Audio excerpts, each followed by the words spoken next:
반갑습니다. 박수 한번 쳐줘요. 네, 김남진입니다. 이렇게 2020년 새해가 밝았습니다. 그쵸? 그 다음에 올해가 경자년이고 쥐의 해랍니다. 혹자가 이야기할 때 쥐가 지혜롭다 그러잖아요. 지혜롭다라고 표현을 했더라고요. 뿐만 아니라 끈기가 있다 이렇게 표현을 했는데, 원래 여러분들도 지금 1월 1년이 채 남지가 않았습니다. 생각해보면 벌써 헉 이렇게 생각하실 수가 있겠지만 1년이라는 시간이 안 남았습니다. 그 기간 동안 열심히 하셔갖고 여러분들이 원하는 목표가 뭐든지 간에 소기의 성과를 꼭 이루시기를 바라고 제가 그 조그마한 힘이라도, 아니면 조그마한 힘이 돼서는 안 되죠.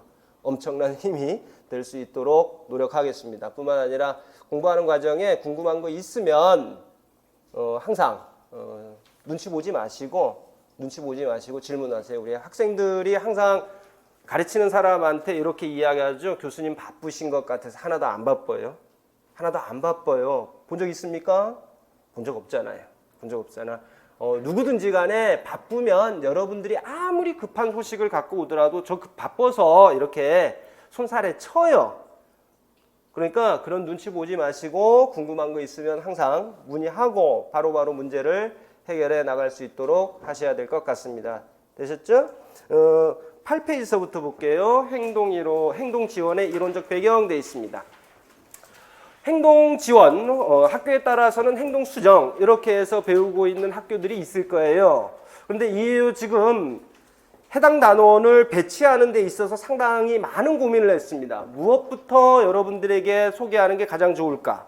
그런데 분명한 거는 행동 지원이라는, 긍정적 행동 지원이라는 부분이 가장 중요해요. 왜냐 그러면 이렇게 한번 생각을 해볼게요. 우리는 지금 통합교육이라는 것을 상당히 강조한다. 맞죠? 통합교육이라는 것을 상당히 강조하는데, 통합교육의 종류를 이야기할 때 우리는 무엇을 이야기하냐 그러면 물리적 통합을 이야기를 합니다. 두 번째로 이거는 그냥 OT 비슷하게 다시 한번 또 이야기할 수가 있으니까 다음에 사회적 통합을 이야기를 하더란 말이죠. 다음에 교육 과정적, 교수적 통합을 이야기를 합니다. 표현은 여러 가지가 있잖아요. 그렇죠?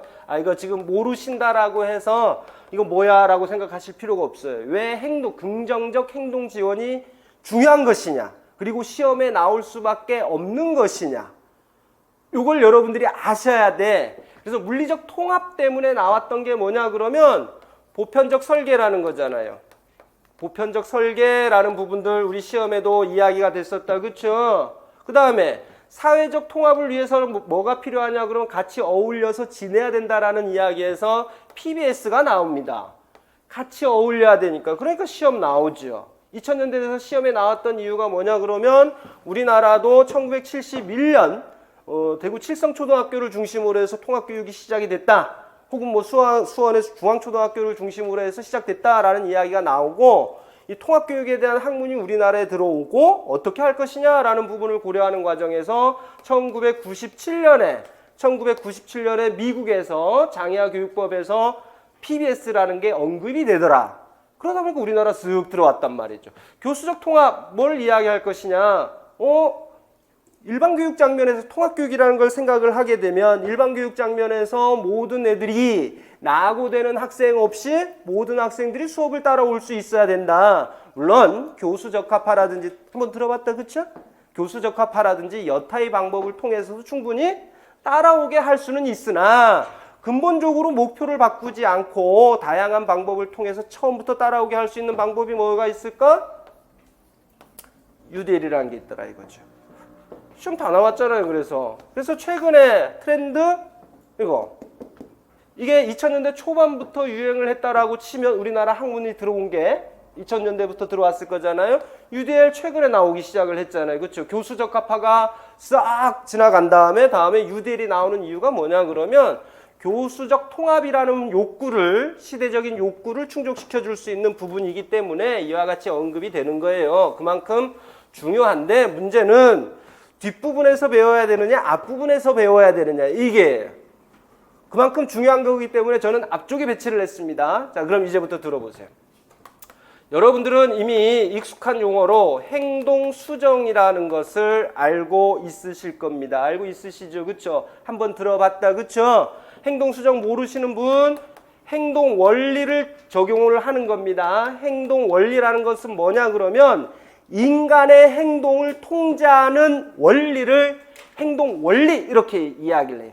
강화를 제공한다, 벌을 준다 이런 부분들 이게 전부 행동 원리에 들어가는 거예요. 그런데 이게 어디에서 만들어졌죠? 어디에서 생긴 이론입니까?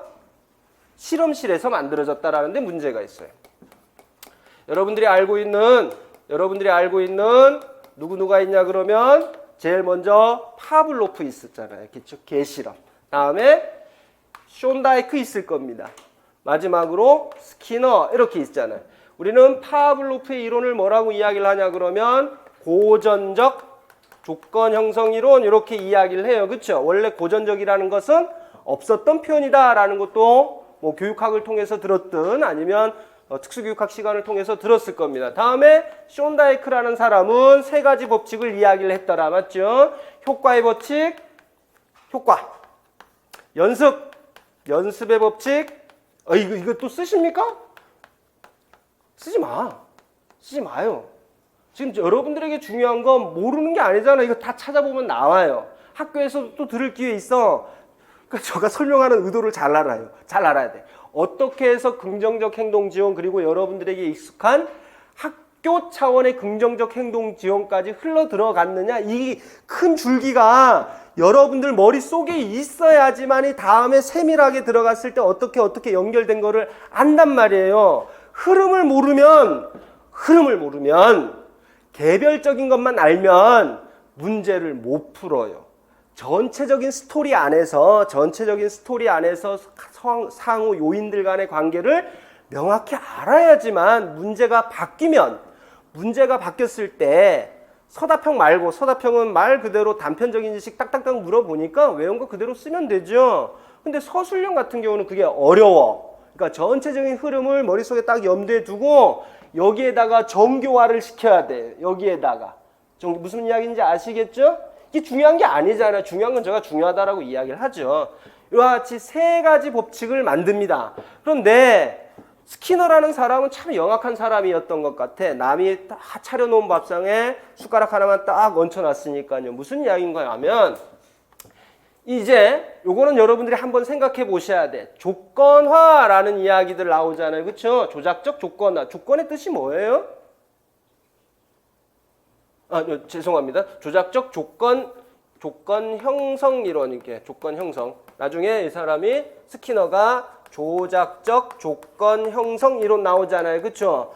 조작적 조건이라는 다시 한번요.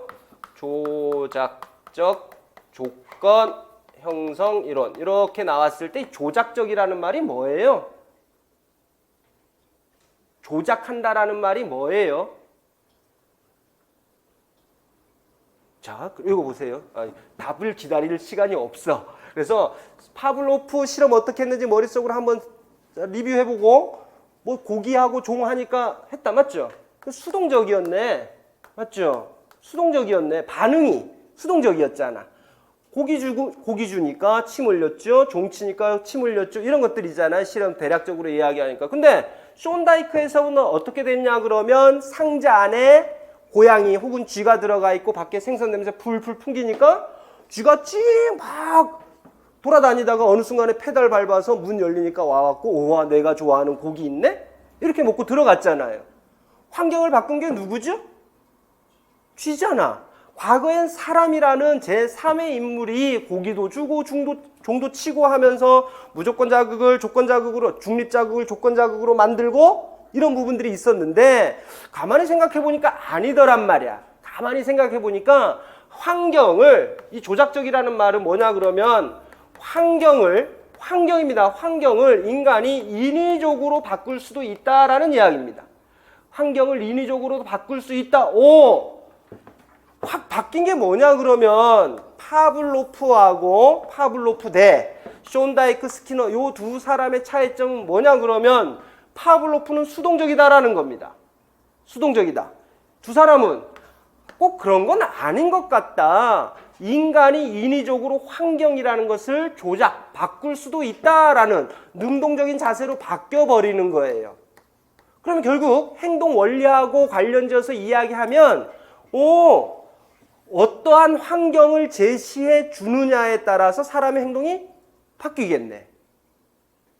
맞잖아요. 어떻게 환경을 제시해 주느냐에 따라서 환경이 바뀌겠네라고 이야기했던 게 행동 수정입니다. 이와 같이 수많은 행동 이론들이 어디에서 만들어졌느냐? 실험실에서. 그런데 문제가 생겨요. 이게 1920년대서부터 있었던 이야기예요. 그런데요, 문제가 뭐가 있냐 그러면 쥐를 갖고 실험을 했던 것, 비둘기 갖고 실험을 했던 것, 이거 해보니까 밖에 나와 보니까 안 맞아. 예를 들면 우리 쥐를 실험하거나 뭐 할 때 간헐적 강화하라 그러잖아요. 한 번씩 들어봤다 맞죠? 효과가 더 강화되는 게 더 있는 게 간헐적 강화다라고 이야기를 하는데 여자친구 혹은 남자친구 사귄다 100일 날 선물 주고 200일 날 선물 주고 이거 하는데 수업 시간에 간헐적 강화가 더 효과적이다라는 이야기 들었어. 그래서 친구한테 써먹었어. 여자친구 혹은 남자친구한테 300일 날 건너뛰었다? 어떻게 돼요? 여자친구 혹은 남자친구 나를 더 사랑해달라고 이렇게 건너뛰는구나 생각할까? 안 한단 말이에요. 바로 끝이야. 뭘 이야기를 하는 거냐 그러면 실험실에서 만들어진 상황과 실제는 다르다라는 거예요. 비록 이와 같은 파블로프에서부터 숀다이크의 이론이 실험실에서 만들어졌고 일부는 맞는데 이러한 이론들을 실제 적용하는 과정에서 점차적으로 맞지 않는 과정들이 많이 생겨나기 시작을 합니다. 맞죠? 실제로 맞지 않는 환경, 요 사이에 자연적인 환경에서 적용시키는 과정들이 자연적인 실제에 적용시키는 과정들이 많아졌다라고 이야기를 했습니다. 그러다 보니까 어떤 경우들이 생겼냐 그러면 동물은 거의 비슷하더란 말이죠. 근데 실제 적용하다 보니까 학자들이 든 생각, 사람은 다 다르잖아. 실제로 보면 사람은 다 다른데 그렇다면 A라는 사람과 B라는 사람과 C라는 사람한테 적용시켜야 되는 방법이 전부 다른 거 아니냐. 외형적으로는 똑같은 행동을 할지라도 그 행동을 하는 근본적인 원인은 짐승이 아니기 때문에 다 달라질 수 있지 않겠느냐. 그걸 샅샅이 파헤쳐야 되죠. 왜 이거 안 하고 인간이 동물입니까? 라는 주장들이 쭉 나오면서 좀 과학적인 방법을 통해서 인간의 행동을 분석해보자. 그게 뭐냐 그러면 응용행동 분석이라는 겁니다. 이게 응용행동 분석이에요. 이게 언제 나왔냐 그러면 60년대에 나와요. 이게 60년대 이야기야. 그러면 이제 실생활에서 사람들이 어떠한 이유로 이와 같은 행동을 했고 이 행동에 대해서 어떠한 후속 결과를 취했는지 이런 부분들에서 계속 연구를 하겠죠. 결론은 뭐냐 그럼 사람마다 다 다르더라는 거예요. 그래서 각자의 특성에 맞게 다 해야 되지. 그런데 여기까지 좋았어요. 행동과학이라는 걸 적용시켜갖고 인간의 행동을 분석한다. 참 멋있잖아. 그런데요, 행동수정서부터 쭉 행동수정이라는 게 만들어지고 응용행동 분석이라는 게 생겨나면서까지도 계속적으로 있었던 게 뭐냐 그러면 문제 행동을 수정하는 데 있어서 가장 효과적인 건 뭐냐 그러면 칭찬이 아니더라 이거예요. 뭐가 가장 효과적이다라고 생각을 했을까? 혐오 자극을 제공하는 게 행동을 단기간에 바꾸는 데는 참으로 효과적이라는 인식들이 팽배져 버렸던 거예요. 우리는 그것을 교과에서는 비혐오적이다라는 표현을 쓰잖아요. 그렇죠? 혐오적 이런 부분들에 대한 문제가 계속적으로 제기가 돼요. 행동 수정이 실제 적용되면서요. 응용 행동 분석이라는 이론이 등장했음에도 불구하고 이러한 이론들은 끊임없이 제기됐던 거예요. 물론 혐오적인 방법에 대해서 한편에서는 뭐라고 이야기했을까요? 좀 이제 인간의 행동을 바꾸는 건 좋은데 비혐오적인 방법을 써서 바꿀 수는 없을까? 아마 제가 개인적으로 생각했을 때 많은 사람은 그 방법을 알고 있었을 거예요. 근데 문제는 뭐냐 그러면 우리가 그렇듯이 단기간의 효과를 보고 싶어 하잖아. 단기간에 효과를 보고 싶어 하잖아. 그러다 보니까 혐오적인 방법이 계속적으로 사용이 됐던 거예요. 그러다가 1990년대 말 1990년대 말입니다. 90년대 말에 뭐가 생기냐 그러면 긍정적으로 당연히 긍정적 행동 지원이라는 게 생겨요. 긍정적 행동 지원. 뭐 때문에 생겼느냐 그러면 결정적으로 지금 여기 응용 행동 분석 끝에 거의 말미에 인간은 누구나 전부 다르다. 그걸 분석해야 된다. 당연한 거 아닙니까? 사람들이 자꾸 물어보는 거야. 어떻게 하란 말이야. 말만 하지. 이거 이론이거든. 이게 이론이에요. 이론. 철학이고. 책들 보다 보면 이런 표현들 나올 거예요. 말만 하지 말고 구체적인 방법 좀 이야기해줘 봐. 이거 계속적으로 제기를 했던 거예요. 그러다가 그래 말만 했는데 쉽게 만들어내겠습니까? 그 방법을. 그러다가 1990년대 가까이 되니까 뭐라는 것을 만들어내기 시작을 하냐 그러면 기능, 행동의 기능 평가라는 부분이 가능했던 겁니다. 이거 방법입니다. 행동의 기능 평가 뭐라고요?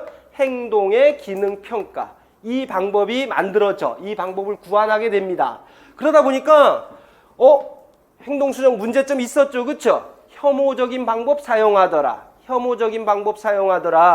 이 방법을 극복하고 싶었는데 방법을 몰랐는데 응용 행동 분석에서 개인마다 전부 차이가 있다. 그 차이를 극복시켜 줄 수 있는 방법, 관찰할 수 있는 방법, 이걸 찾아냈잖아요. 맞죠?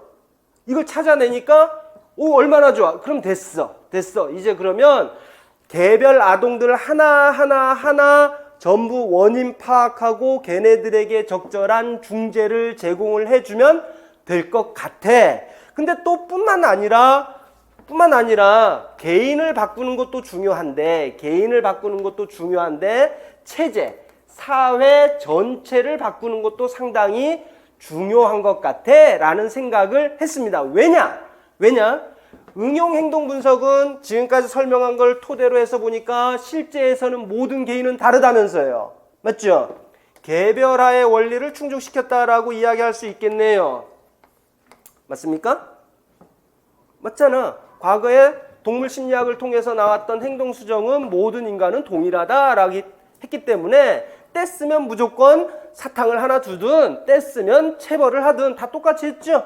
그 원인에 상관없이 천편일률적이었다라고 하게 되면 그게 아닌데 실제에서는 그게 아닌데 라고 하면서 응용행동 분석에서는 A하고 B하고 C는 전부 달라. 우는 이유도 다르고 그러니까 한 명 한 명의 원인과 행동과 후속 결과를 전부 분석했잖아.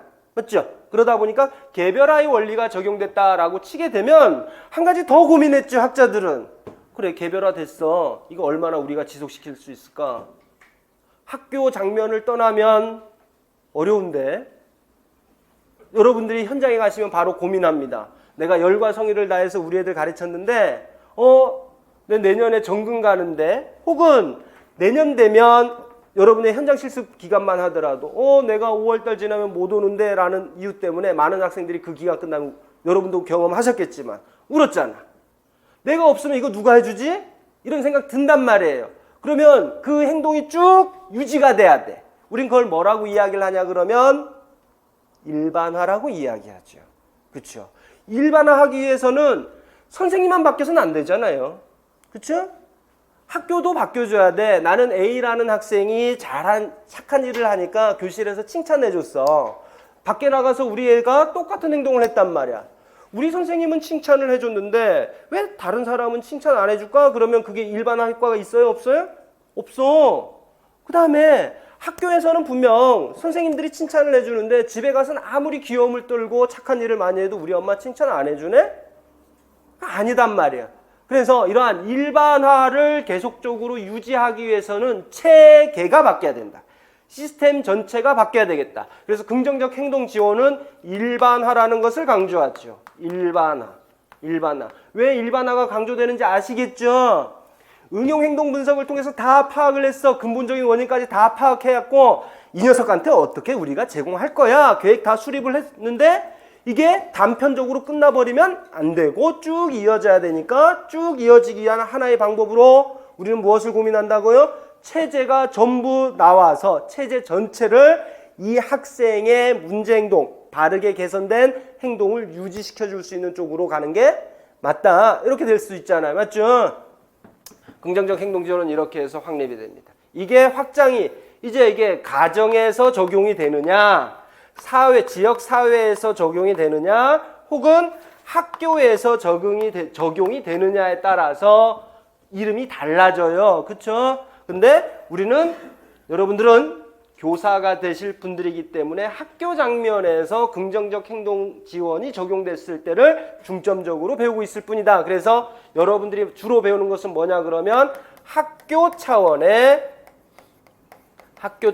긍정적 행동 지원. 그래서 스쿨 와이드 PBS 이렇게 배운다라는 거예요. 이것만 중심으로 해서 배우죠. 그러다 보니까 학교 차원의 긍정적 행동 지원, 이거 그대로 물려받는 겁니다. 이거 그대로 물려받는 거예요. 이 이론을 그대로 물려받다 보니까 체계가 어떻게 바뀌어야 되느냐, 이런 부분들 아마 배우신 분도 있고 추후에 배워야 될 사항이기도 하죠. 이와 같은 일련의 과정을 통해서 행동 수정은 최종적으로 학교 차원의 긍정적 행동 지원까지 갑니다. 8페이지 보세요. 이게 대략적인 내용이에요. 스토리 이해되십니까? 스토리 충분히 이해를 하셔야 돼. 8페이지를 보시면 행동 수정 이야기가 나왔고, 그 다음에 거기서 행동 수정을 이야기를 하면 스키너부터 시작이 된 거다라고 이야기를 하죠. 스키너가 행동 수정을 처음으로 이야기했던 사람은 아니에요. 용어가 행동 수정이라는 용어를 처음으로 사용했던 사람은 누구냐 그러면 저 같은 사람, 저하고 꼭 닮은 꼴인 사람이 있어. 와트슨이라는 사람.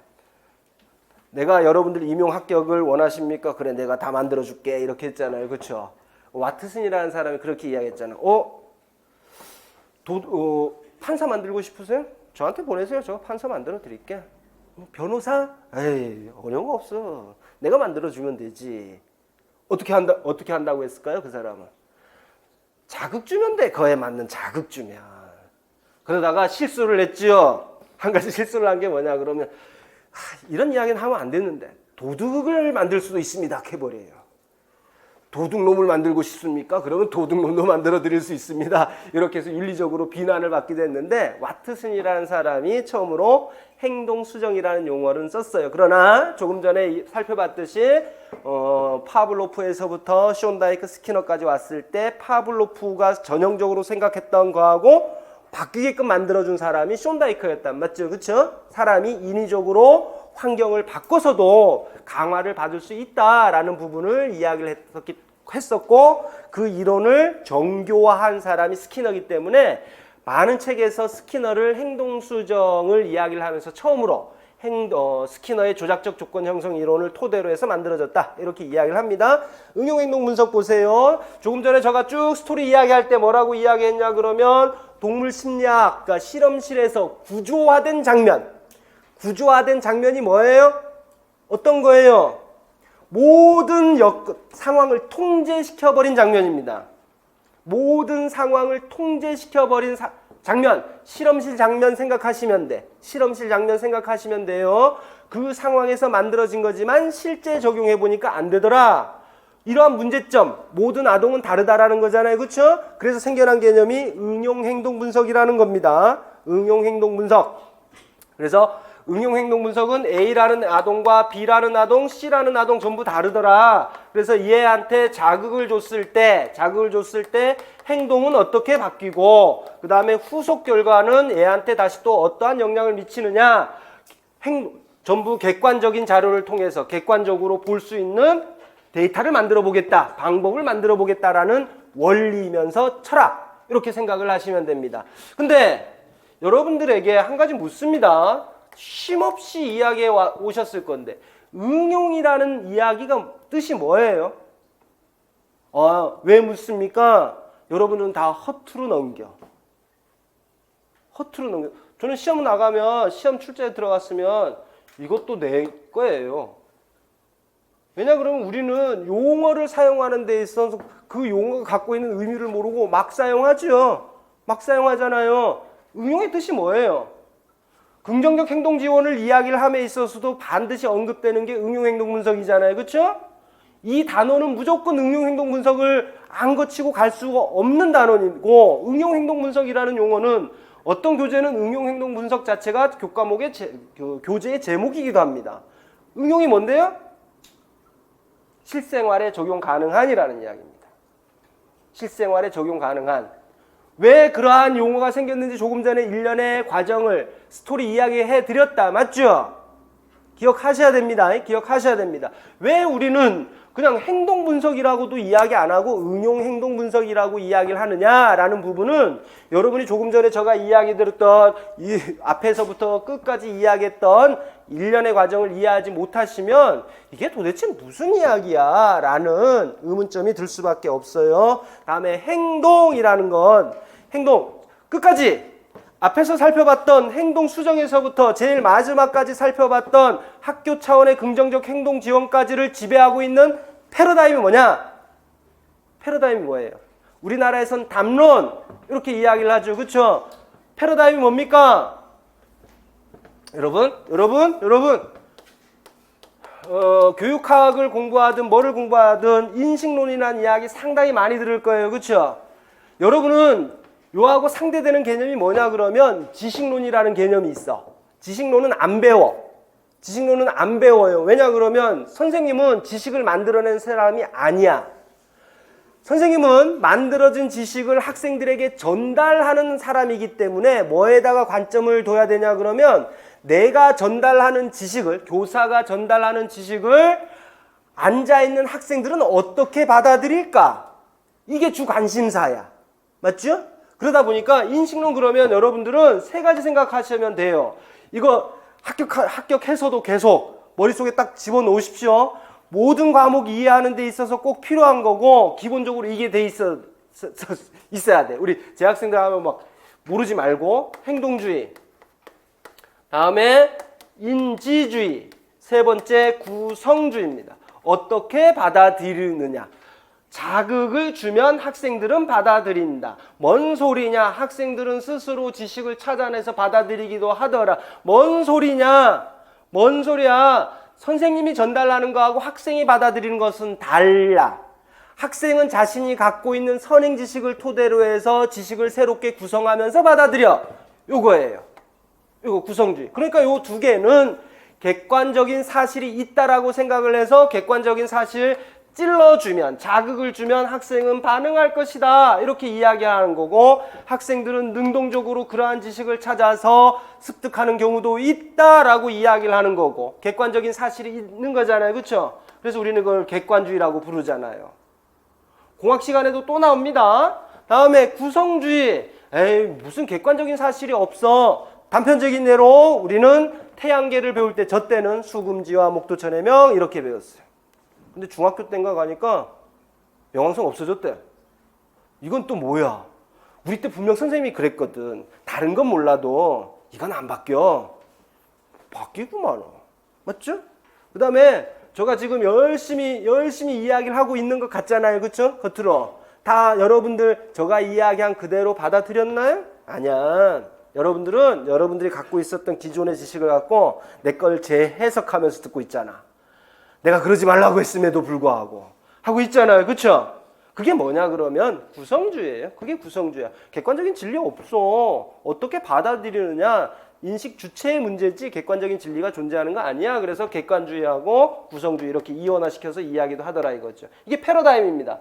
우리 교육학에서 이야기하는 패러다임은 보통 이거예요. 물론 행동주의에서 인지주의로 넘어오기 전에 뭐 형태 심리학 이런 부분들도 있지만 그건 교육학에서 이야기하는 거고, 우리가 이야기할 때 이 앞에서 이야기했던 행동 수정에서부터 저 끝까지 나왔던 학교 차원의 긍정적 행동 지원까지 지배하고 있는 패러다임, 인식론은 뭐죠? 행동주의라는 겁니다. 바뀌지 않습니다. 이 행동주의 원리가 쭉 따라갑니다. 그래서 이 행동이라는 게 뭐냐? 겉으로 드러나야 돼요. 직접적으로 관찰할 수 있어야 돼요. 그 외에는 아닙니다. 그 외에는 아니에요. 우리 후반부 거 먼저 살짝 이야기를 하게 되면 기능평가라는 행동의 기능평가 나오잖아요. 그렇죠? 기능평가 방법으로 몇 가지를 쭉 배우는데 일화기록 방법이 그 중에 하나예요. 저 막 던집니다. 미리 던져놔야 나중에 되면 아 그때 그거 하지. 거기에 보게 되면 임용 출제 나왔던 게 뭐냐 그러면 다음에 일화기록법 기술 내용 쭉 보여주면서 잘못된 게 뭡니까? 나와. 객관적인 사실을 있는 그대로 기록해야 되죠. 행동의 관찰이라는 거 부분은 어떤 영역이든 다 똑같습니다. 속지 마세요. 여기에서 이렇게 이야기하고 저렇게 이야기하고 그게 아니야. 표현만 달라져. 표현만 달라지니까 속지 말라 그랬죠? 책은 사기꾼이다. 여러분이 모르면 책은 수백 페이지, 수천 페이지가 알면 쫙 줄일 수가 있어요. 거기에 정답이 뭐냐 그러면 뭐 때문인 것 같다라는 표현들이 나와. 아니 행동을 관찰하려고 그러면 가장 객관적으로 드러나는 행동만 쭉 기술을 해야 된단 말이에요. 거기에 자신의 평가가 들어가면 안 돼요. 싫어서 편식 때문에 음식을 안 먹는 것 같다. 아니요. 음식을 안 먹는 게 행동이죠. 편식 때문에는 행동의 관찰이 아니에요. 그거는 자기가 평가한 거야. 그래서 이런 부분들에 대해서 오류를 범하면 안 됩니다. 행동은 시작과 끝이 명확해야 되고 직접적으로 눈을 통해서 관찰 가능해야 돼요. 그래서 우리는 조작적 정의라는 것을 필요로 합니다. 자리에서 일어선다. 행동 맞습니다. 행동 맞죠? 근데 여기 앉아있는 분들에게 자리에 한 명 아동이 늘 있어요. 여기다가 아동이 있는데 이 아동 보면서 여러분들에게 자리에서 몇 번 일어났는지 체크해 보십시오. 그러면 여기 앉아있는 분들 전부 빈도가 다르게 나올 거야. 왜 그렇죠? 자리에서 일어나는 게 어느 정도가 자리에서 일어나는지를 다 다르게 판단하기 때문에 엉덩이 살짝 대면 일어선 건가? 아니면 옆으로 완전히 와야 일어선 건가? 이건 난해하단 말이에요. 그래서 행동이라는 건 시작과 끝이 명확해야 되고 시작과 끝이 명확하지 않았을 때는 부가적으로 무엇을 해줘야 되냐 그러면 조작적 정의라는 것을 통해서 명확하게 규정을 해줘야 돼요. 이거는 우리 이 단원에서부터 끝에 우리 심화 과정이 됐든 아니면 여러분들이 2차 대비를 할 때든 항상 똑같습니다. 항상 똑같이 적용이 된다라는 부분. 그 다음에 분석이라는 것은 거기 나와 있는 대로 이유가 뭐냐, 결과가 뭐냐, 어느 정도 향상이 됐느냐, 이게 중재의 효과냐 이런 부분들을 따져보는 것을 분석이다라고 이야기를 하기 때문에 응용행동 분석이라는 것은 객관적인 사실을 관찰하고 맞죠? 측정하고 평가하는 것 이렇게 정의내릴 수 있지 않을까요? 객관적으로 우리가 눈으로 관찰할 수 있는 행동을 실제에서입니다. 전제는 실제 장면에서 실제 장면이라는 거 잊으시면 안 돼요. 실제 장면에서 행동을 관찰하고 맞죠? 관찰 가능해야 행동이니까 앞뒤 잘 재면서 공부하세요. 관찰하고 그 다음에 측정하고 빈도도 체크하고 해야 될 거 아닙니까? 문제 행동하고 그 이후에 뭐를 해야 된다고요? 평가를 해야 되지요. 내가 중재를 제공을 했다라면 중재가 효과적이었는지 아닌지 문제 행동의 빈도가 감소했는지 줄었는지 아니면 지속시간이 줄어들었는지 이런 부분들을 평가하는 종합적 원리, 이론 이걸 뭐라고 이야기하느냐 조금 전에도 이야기했습니다만 원리, 이론 혹은 어떤 사람들은 철학 이렇게까지도 표현을 합니다. 이런 부분들을 우리는 뭐라고 한다고? 응용 행동 분석. 거듭 이야기합니다. 이거는 실험실에서 있었던 일을 실제 장면으로 적용하다 보니까 너무 차이가 나면서 생겨난 이론이다. 이렇게 이야기를 하고 있습니다. 그래서 거기에 보시게 되면 4번 보시게 되면 조금 전에 이야기했던 대로 행동의 관찰, 측정, 평가 방법을 추가한 것이다. 이렇게 이야기를 했죠. 그렇죠? 행동 원리는 행동 수정의 이론을 그대로 가져오는 거예요. 아셨습니까? 응용 행동 분석은 새로운 거 만들어낸 거 있다 없다? 없다. 행동 원리와 관련해서는 없습니다. 이 행동을 어떻게 관찰할 것이냐, 측정할 것이냐, 평가할 것이냐에 대한 이론과 원리일 뿐 행동 원리는 이미 기존에 있었던 거에다가 이게 추가된 것이다. 이렇게 정리를 하시면 될 겁니다. 그러다 보니까 응용 행동 분석의 특성을 몇 가지로 정리할 수 있겠죠. 응용 행동 분석 ABA 이렇게 이야기합니다. 응용 행동 분석 특성을 우리는 몇 가지로 이야기할 수 있을 겁니다. 첫 번째는 실용적이다라고 이야기할 수가 있겠습니다. 실용적. 왜 실용적이느냐? 거듭 이야기해 왔지만 이거는 실험실 장면을 다루는 게 아니라 실제 장면을 다루는 겁니다. 실제 장면을 다루는 것만큼 실용적이다라고 이야기를 하고 있습니다. 두 번째, 행동 중심이다라고 이야기를 했습니다. 지금은 특성이라는 부분은 여러분들이 조금 전에 스토리를 기억하시면 자연스럽게 쭉 나와야 돼. 행동 특성, 행동 중심이다. 다른 거 안 합니다. 그렇죠? 오로지 관찰하고 측정하고 평가하는 건 뭐에 한해서? 행동에 한해서, 드러나는 행동에 한해서만 하겠다라는 겁니다. 세 번째, 객관적인 방법을 통해서 분석하겠다고 이야기를 했지 않습니까? 그렇죠? 응용 행동 분석, 객관적인 방법을 통해서 과학적으로 분석해내겠다라고 이야기를 했습니다. 네 번째 보면 기술적이다라고 이야기를 했는데, 우리 공부하다 보니까 영어 나오면 좀 짜증나. 그러다 보니까 그냥 우리나라 말 그대로 해석을 해버리는데, 기술적 그러니까 테크놀로지 생각하는 걸까? 아니에요. 테크놀로지가 아니라 요거를 있잖아요. 과학적인 방법을 통해서 다 분석한 거잖아요. 중재도 관찰하는 방법이라든지 측정하는 방법, 평가하는 방법이 상당히 과학적이다라고 했잖아요. 과학적이다라고 혹은 객관적이다라고 우리 학문에서 이야기하는 건 뭐냐 그러면, 내가 했던 방법을 다른 사람도 똑같이 할 수 있게끔 해줘야 된다라는 거예요. 무슨 이야기인지 아셨습니까? 그러니까 여기에서 나오는 기술적이라는 표현은 뭐를 이야기를 하냐 그러면, 더 쉽게 풀어서 설명하면 상세히 설명이 돼서 내가 아닌 그 누구라도 똑같이 여러분이 했던 거하고 똑같이 할 수 있도록 설명이 돼야 된다, 그 이야기입니다. 구체적인 설명이 이루어져야 된다라고 이야기를 합니다. 그 다음에 네 번째가 상당히 체계적이다, 다섯 번째가 체계적이다라는 부분을 이야기를 했는데, 조금 전에 응용 행동 분석을 이야기를 하면서 원리고 이론이며 철학이다라고 이야기를 했습니다. 단순히 행동을 분석하는 데 있어서, 관찰하고 측정하고 평가하는 데 있어서 행동주의 원리만 반영이 된 게 아니라, 행동주의 원리만 반영된 게 아니라고 이야기할 게 아니라, 단순히 눈으로 보고 수학적인 부분만 추가된 게 아니라 행동이론도 추가가 된 거고요. 여러 가지 원리들이 전부 복합적으로 반영이 된 거기 때문에 어떻게 관찰할 것이냐? 관찰 방법 따로 또 존재하잖아요. 그렇죠? 어떻게 평가할 것이냐? 수학적으로 계산하는 것도 있잖아요. 이런 부분들이 다 어우러져 만들어지기 때문에 개념상으로 체계적이다, 이렇게 이야기를 하고 있는 겁니다. 다음에 효과적인 기법 추구한다라고 이야기를 했습니다. 응용 분석을 통해서 아동에게 실질적인 가치가 있는 기법을 찾아낼 수 있게끔 하지요. 아까 측정하고 평가까지 한다면서요. 그렇죠? 측정하고 평가까지 하니까 효과가 있다 없다? 그래서 효과가 있는 것만 걸러내면 되죠. 효과가 있는 것만 걸러내면 됩니다. 여기서 다시 한번 개념 확정해 볼까? 여기 보세요. A라는 중재 방법을 적용을 했어요. 중재 방법을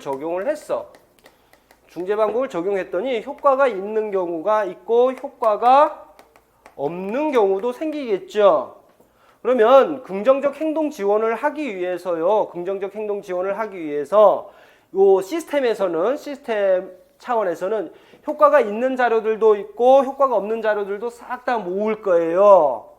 그 다음에 최종적으로 효과가 있는 것만 우리는 적용을 시킬 겁니다. 맞죠? 일련의 절차가 그렇게 진행이 돼요. 그러면 이렇게 효과가 있는 것만 실제로 적용을 시켜서 효과가 있는 것만 우리가 중재로서 적용을 시킨다. 풀어서 써주면 참으로 좋은데요. 학습장애아 교육과 행동지원 파트에서는 이걸 뭐라고 표현하냐 그러면, 효과가 있고 효과가 없고 실제 적용해보니까 어떤 건 효과가 있더라, 어떤 건 효과가 없더라, 이거를 표현하는 방법이 실제에 기반한 혹은 증거에 기반한 이런 표현을 써요. 이게 똑같은 표현입니다. 증거에 기반한다. 혹은 또 똑같은 표현이 뭐냐 그러면 과학적으로 검증된, 이 표현들이 실제 적용해봤더니 어떤 건 있고 어떤 건 없더라. 이해하셨잖아요. 그렇죠? 요 부분들을 표현을 풀어서 쓰지 않고 조금 있어 보이게 쓰는 표현들이 실제에 기반한 중재. 실제에 기반한 중재. 이게 뭔가 나중에도 이게 뭐야 하지 마시고 실제 기반한이란 머리상으로 한번 이렇게 하면 이렇게 할까 이렇게 할까 구상 머릿속으로 이게 생각해서 만들어낸 게 아니라 실제 데이터가 있다라는 겁니다. 실제 데이터가 있다라는 이야기, 증거가 있다라는 이야기, 그다음에 과학적으로 검증된이라는 이야기. 학습장에 가면 또 이 과학적으로 검증된이라는 이야기 때문에 또 애먹죠. RTI 이야기 나오면 제가 맨날 보기로 들은 거 황우석 이야기 듭니다. 둘리. 이게 또 젊은 세대는 둘리를 모르기 때문에 똑같은 표현이에요. 이제 실제에 기반한 이런 표현이 거기 보게 되면 효과적인 기법을 추구하게끔 해주죠. 그 이야기를 하고 있는 것. 마지막으로 일반화 효과를 지향한다라고 했습니다. 일반화 효과를 지향하지 일반화 효과가 아직까지 있는 건 아닙니다. 맞죠? 맞잖아요. 왜 이렇게 감히 이야기할 수 있지? 여러분 일반화가 가능하다라는 표현하고 만약에 표현이요. 일반화를 지향한다라는 표현이 나오면 여러분들은 그걸 정확하게 짚고 넘어가야 돼. 이게 쭉 정리를 하면서 기출문제도 저도 다 리뷰를 하잖아요. 어떤 내용 집어넣고 어떤 내용 빼고 심화 과정에서 다루고 이걸 정리를 하다 보니까 어떤 내용이 나왔냐 그러면 긍정적 행동 지원은 무엇을 초점으로 한다. 잘못된 문장을 골라내라라는 이야기예요. 긍정적 행동 지원의 목표와 관련해서 나왔는데 잘못 오해해버리게 되면 내용이 누가 보더라도 이게 잘못된 거야 이게 아니야. 무엇을 초점으로 한다라고 되어 있었는데 긍정적 행동 지원이 초점으로 하는 게 아니야. 초점으로 하는 것은 시스템의 변화거든요. 긍정적 행동 지원은 시스템의 변화인데 그것을 오히려 다른 쪽으로 살짝 바꿔놔. 학업 성취도의 변화라든지 문제 행동의 변화에 초점을 둔다. 초점 안 두는 건 아니잖아. 맞죠? 긍정적 행동 지원은 학업 성취도의 변화라든지 문제 행동의 변화를 신경 쓰지 않나요? 신경 써요. 신경 쓰는데 더 큰 궁극적인 초점이 어디에 있냐 그러면 아까 일반화라는 부분 이야기를 했잖아. 체계가 일반화를 유지하기 위해서 체계를 공고히 하는 게 더 목적이란 말이에요. 그래서 제가 이야기하는 바는 뭐냐 그러면 아직 일반화는 아니다. 일반화는 언제?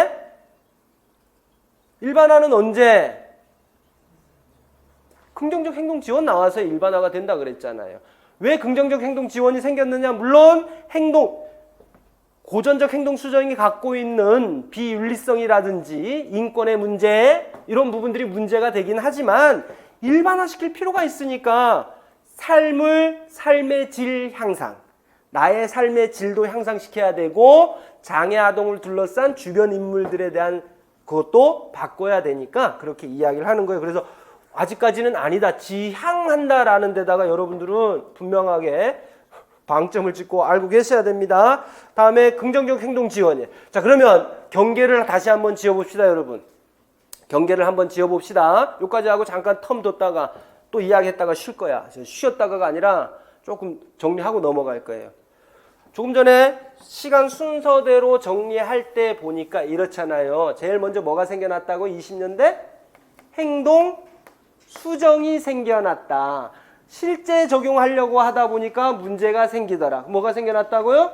응용 행동 분석이 생겨났다. 이 응용 행동 분석은 이론이더라. 맞죠? 이제 일반화. 이거는 개별화 욕구 충족시켜 줬습니다. 맞죠? 개별화 욕구 충족시켜 줬고 아싸 이제 긍정적 행동 지원 나올 거라는 건 알잖아. 긍정적 행동 지원 나올 거라는 건 알잖아. 근데 뭐가 문제였냐 그러면 계속적으로 있어 왔었다 했습니다. 뭔가에 대한 요구는. 제발 고전적 행동 지원, 행동 수정에서 이야기했던 비혐오적인 방법 이용하지 마라. 혐오적인 방법 이용해서 아동들의 인권 짓누르는 거 하지 마라. 이런 부분들은 계속적으로 요구가 있어 왔다 그랬잖아요. 그래서 여러분은 어떻게 생각을 해야 되냐 그러면 이까지는 응용 행동 분석까지는 고전적 행동 수정입니다. 이까지가. 이원화해서 이야기해라 그러면 여기서부터가 긍정적 행동 지원이에요. 완전히 질이 달라. 그러면 긍정적 행동 지원은 조금 전에도 이야기했지만 행동 수정 처음부터 이야기했던 이러한 인권의 문제, 비혐오적인 방법을 사용하는 거에 대한 문제, 그 다음에 거기다가 이걸 극복할 수 있고, 맞죠? 극복할 수 있는 데다가 응용행동 분석 과정에서 생겨난 그 결과물들을 전부 흡수해. 흡수해서 생겨난 게 뭐라고요? 긍정적 행동 지원. 긍정적 행동 지원. 이 주장을 처음부터 했던 사람들의 고민을 시간이 지나면서 싹 다 해결해 준 거야. 사람마다 다르다. 그러면 뭔가를 해줘야 되는데 시스템도 바뀌고 다 해야 내가 대체 행동도 바뀔 건데 내가 혼자만 해서는 안 되더란 말이에요. 과거에는. 맞죠? 나 혼자만 열심히 하면 뭐해? 밖에 나가면 안 되니까. 근데 세월이 지나면서 긍정적 행동 지원이라는 이론을 이야기해 줄 수 있는 토대를 자연스럽게 싹 만들어 준 거야. 그러다 보니까 나중에 누가 이때는 이때다. 긍정적 행동 지원 그러면서 PBS가 딱 등장하더란 말이죠. 이렇게 되는 거예요. 되셨나요? 이까지가 고전적 행동 수정이라고 이야기했습니다. 분명히 이해하셔야 될 거. 됐습니까? 잠깐 텀을 두는 이유는 이게 쉬는 겸이에요. 이게 쉬는 겸. 텀을 두는 이유는 여러분들 학교 수업 시간 50분이잖아요. 50분 동안 계속 집중하시죠? 항상 집중력이 고조에 달해 있어갖고 항상 집중하시잖아. 맞죠?